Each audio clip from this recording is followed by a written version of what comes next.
Optimis karena gini, Indonesia seperti kita tahu kan kepulauan kan ya.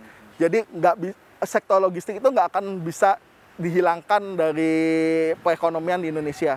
Dan dengan adanya tren e-commerce, kita yang makin membesar seperti Tokopedia, seperti Lazada, yang makin menggurita di Indonesia, saya optimis logistik kita pun akan berkembang.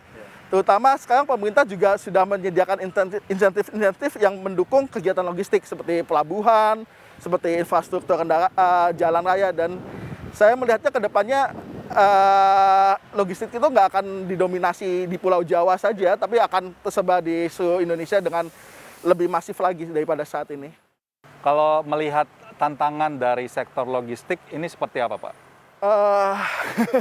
Kalau kita ngomongin karena kita di pergudangan ya, mungkin tantangan terbesar dari pergudangan adalah mendapatkan land bank sih, Mas. Maksudnya kita kan membutuhkan area yang cukup masif untuk pembangunan sebuah gudang modern seperti ini.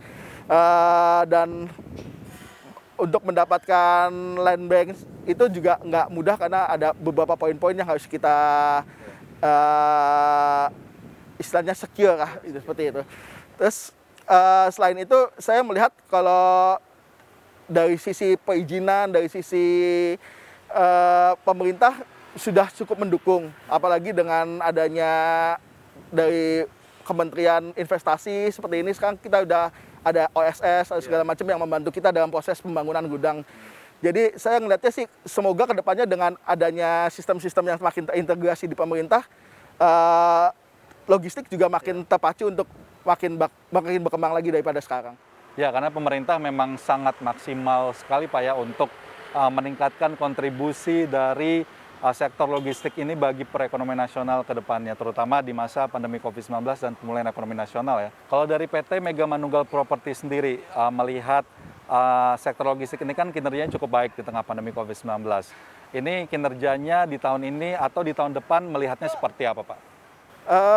Kalau kita ngomongin kinerja, tentu kita pengen semua gudang kita terokupasi penuh 100%.